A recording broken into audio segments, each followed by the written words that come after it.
Hey guys, Reclaimer here. So I know I promised you a super in-depth video rebutting Jim Bob's rebuttal to how Earth got its water and just how galaxies form. And I was putting a lot of it together, and then I just realized that it's not going to work because all the problems in the way he rejects empirical evidence will still exist. He'll say, well, that JWST galaxy that shows water forming and even planets forming, that doesn't count because that's another galaxy. That's not Earth. He'll say, it's the same shell game that he plays and that creationists play. And then it got me thinking that this is the bigger problem. Is they say atheists don't have consistent, coherent worldview, but in reality, the larger problem here and why we're just all talking past each other is because creationists have a perfectly rational and normal worldview until something conflicts with Genesis. And then they have a complete irrational worldview and an actual different standard of evidence. So I was trying to think of and I obviously don't have the time or budget to animate this, but how do I explain this? So imagine this scenario, and this conversation has never taken place in real life, and I just wonder why, if the creationist worldview is consistent. So Jim Bob looks like he's, 50-something, alcoholic. So I'm sure he's been to the doctor. And before you guys say, oh, here he goes with the doctor stuff, no. Just hear me out. Give me a minute. So Jim Bob goes to the doctor. Doctor says, hey, why are you here? He says, well, I was at a party a few days ago. My cousin was really sick. And I got the same symptoms she got. So, I'm sick. Help me out, whatever. I feel terrible. And the doctor says, let's imagine the doctor says, well, how do you know you're sick? And Jim Bob goes, well, it's germ theory. She's got a germ, and, she was coughing, and I inhaled it. And now I'm sick. And imagine the doctor says, well, we've never actually, there's a fact, look it up. We've never actually observed someone coughing and a germ being exhaled and then being inhaled by somebody and then them getting that same germ. Except we all accept that this happens, right? Why do we all accept that this happens? It's the same empirical evidence method that we use to say, hey, here's how Earth got its water. But we've never seen it happen.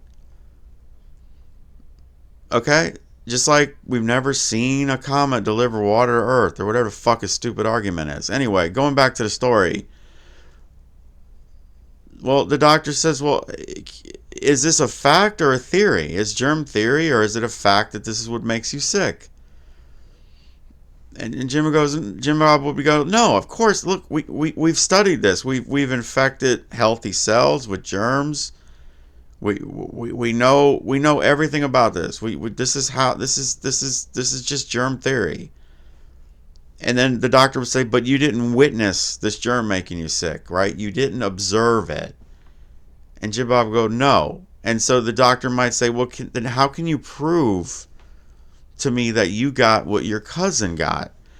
And Jim Bob might come up with say, well, you could genetically test us. You could say that this virus has the same DNA as the virus my cousins have.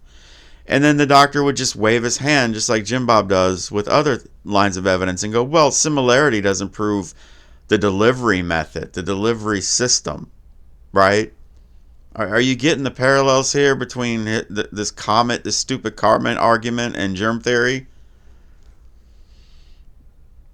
And then so, the doctor might also dismiss that by saying, well, those lab tests were done by manipulating, man manipulating things.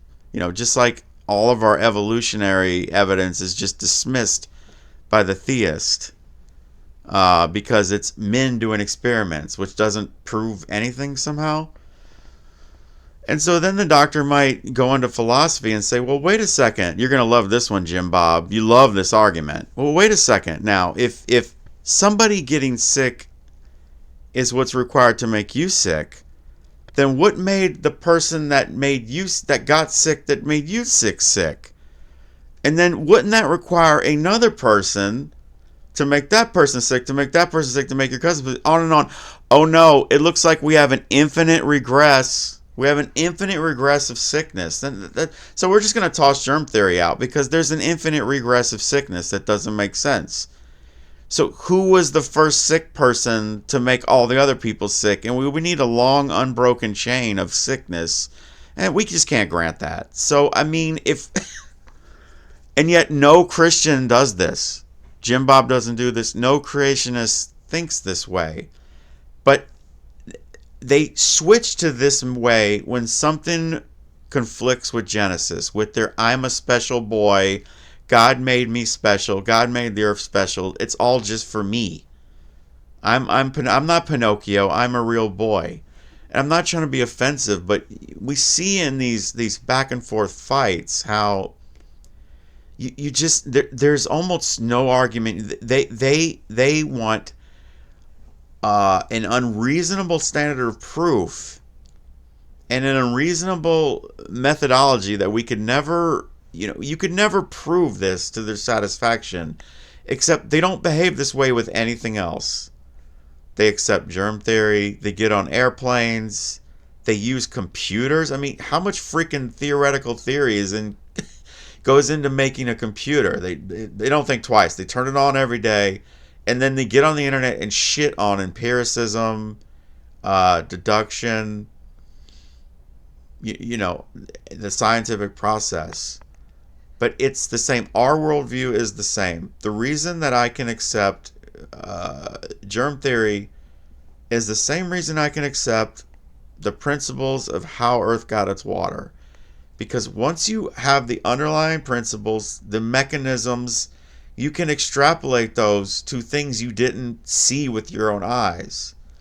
So, I know he might make a response to this, he'll dunk all over it, but I mean, seriously, if you went to the doctor and you felt sick and the doctor just started beating you over the head with like philosophy and you'd have to prove where the germ came from, but it just never happens because that doesn't conflict with Genesis. That doesn't conflict with this emotional need to be a special real boy or girl. And, I mean, so I almost don't even feel like I don't want to do the space stuff. It's just pointless because the same cards will be played. The same dishonest debate tricks will be played. Well, other galaxies aren't proof of our galaxy. Mechanisms over there don't prove mechanisms here work the same way. It's just the same irrational standard of evidence that I could never meet. I can't meet it, and they know I can't. Even though it's the same worldview that we apply to everything else. It's consistent. The theist worldview, they say ours is incoherent, ours isn't consistent, but you see, it is truly theirs. So let me know what you think or don't. Peace.